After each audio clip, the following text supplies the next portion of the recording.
Welcome back, everybody. Thank you for joining us for another video. I'm here with our wonderful teacher, Jack Stocken. Hey, Jack.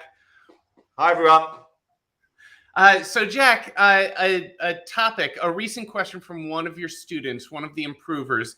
And this is a question that comes up from time to time about Stayman.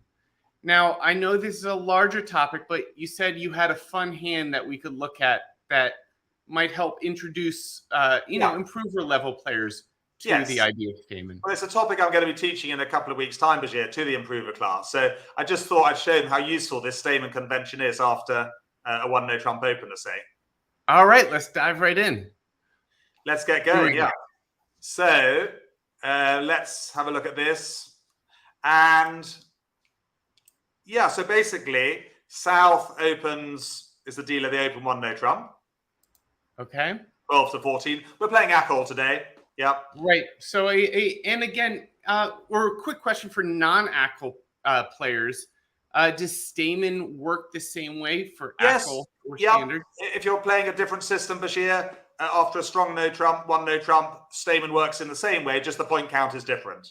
Okay. So imagine a one no trump hand for your bidding system, but here we get to where Stayman comes into play. Yeah, exactly. So we're 12 to 14.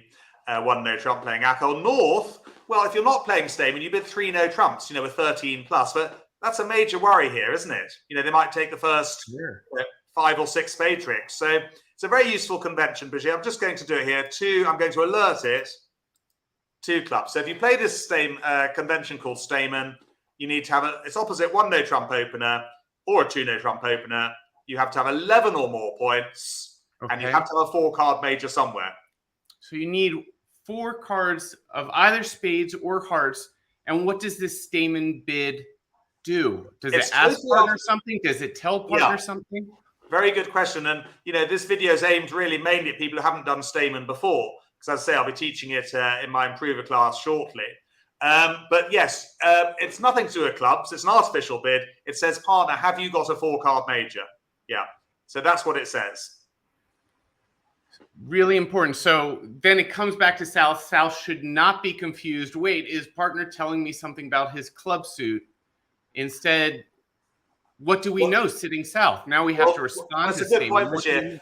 Because Stayman 2 clubs is a conventional bid, you have to agree it with your partner before you start playing bridge, rather like Blackwood or anything like that. So South knows that 2 clubs is not a weak takeout in clubs. It's asking for a 4-card major. Okay, so what do you think South now bids, Bashir, with that hand there? Well, we do have 4 hearts. It's not our best suit. Is that okay? Absolutely fine. We're being asked a question. We must answer it. Have we got a 4-card major? Yes, we have. We've got 4 hearts. Okay, so if partner asks the question, we just answer honestly, talking about how many cards we have in either spades or hearts. What if we don't have 4 cards in either? It's a very good question, Bashir. I thought you might say that. If you don't have a 4-card major, you bid a conventional 2-diamond bid. Okay? Got it. And that just says nothing to a diamonds. It says, I haven't got a 4-card major. And then North would just revert to 3 no trumps. Got it. So if we're not going to find a fit in either of our majors, it gives partner the chance to bring it back to no trumps. But partner's just looking to see, do we each have 4 hearts? If so, maybe that's better than no trumps. It's a great convention. It's the only way of finding a 4-4 fit when partner opens 1 no trump or 2 no trumps. So it's universally played. I will be going into it in more detail, of course, when I go through it in the lesson. There will be worksheets as well, etc. So we're just giving a little brief introduction here. There will be unanswered questions, of course. Fantastic. Well, thank you, Jack. Right. So how does this play out after North? So North, knowing that we have a fit, knowing that we have the strength, North can just go straight to game with 4 hearts? Correct. The reason they're going straight to games, they've got 13 or more points, knowing that South has at least 12. So North knows, A, that they've got a fit in hearts, the 4-4 fit, and B, that they've got at least 25 points per game. All right. So now we just need to play it. Correct. We'll look at other scenarios later. Clearly this is just an introduction to Stayman. So Bashir, yes, what do you think the lead would be from West? Well, Queen from Queen Jack, isn't it? Top of a sequence. Yeah, top of a sequence, promising the jack. And I'm just going to take you through the play relatively quickly. We don't hang around too long. Well, my main thing really, Bashir, in trump contracts is whether to draw trumps. Would you draw trumps on this hand? You know, I like that the ace, king, jack are all sitting together. I'm wondering, should we try finessing to the jack, or should we draw around first just to see what happens? Correct. So we definitely want to draw trumps first. So what we could do, Bashir, is definitely we need to finesse, yeah, to the jack. Okay. But just because there'll be some more experienced players maybe watching this, there's something we can do just as a little safety play. We can play to the king first. Do you know why we're doing that? Is it in case the queen has to come out, I suppose? Yes, it's in case East, fourth player, has a singleton queen of hearts.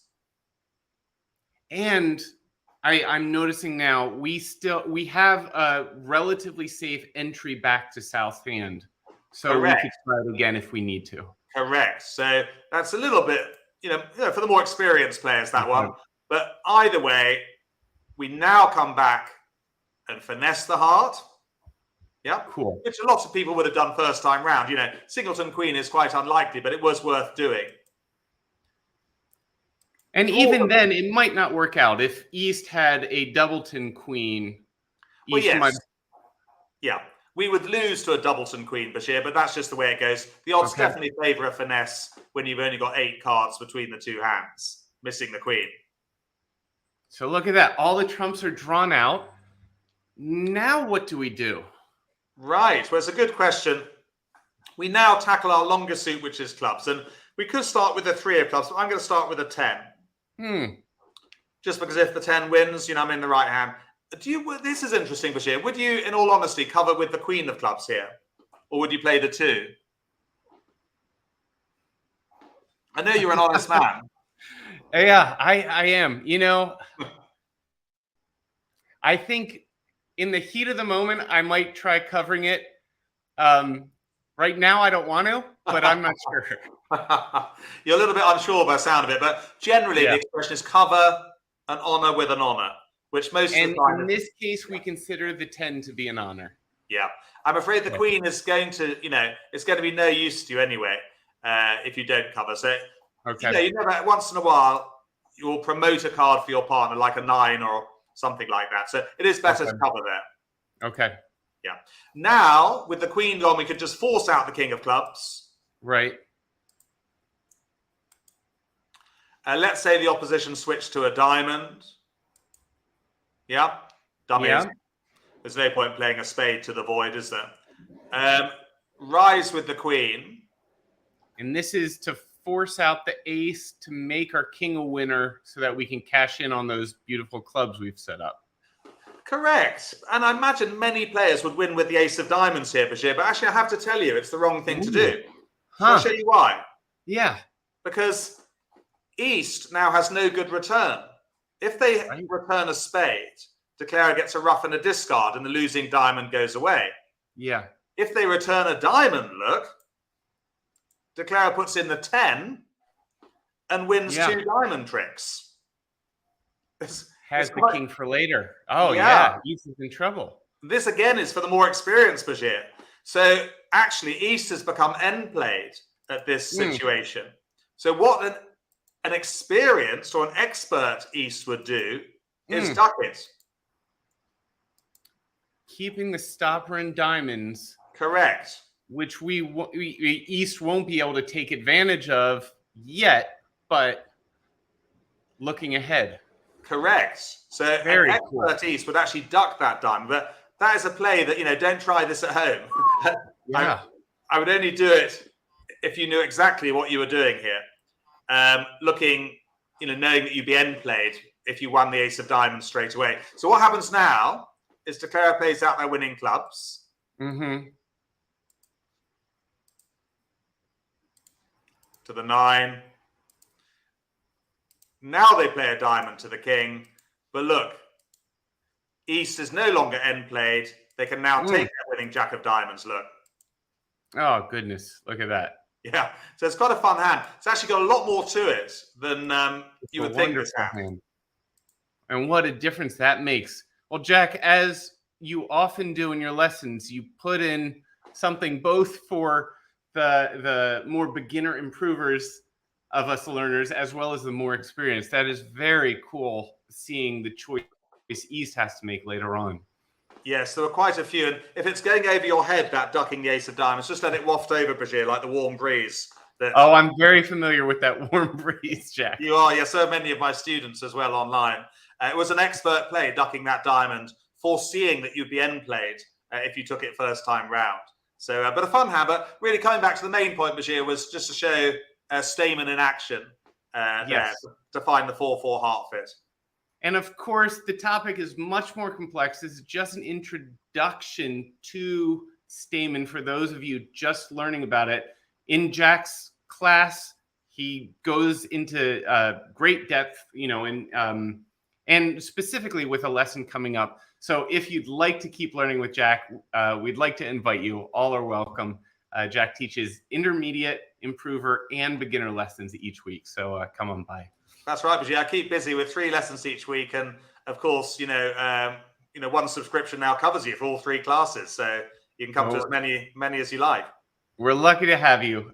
Thank you, everyone, for joining us for this video. If you have a question or a comment, leave it below. We always love seeing what people write there. And Jack, thank you again for sharing this fantastic hand with us. No, very happy. And actually that hand, it looked like a fairly simple hand when you first start playing it, but there's some really interesting points to it, especially for the more experienced at the end. But the main reason of that hand was just to show Stayman, just, a very modest Stayman hand. Obviously, there's, more to Stayman than that. We will go through it in the classroom in greater detail, but just goes to show you what a useful convention it is. Thanks so much, Jack. Bye, everybody. See you later.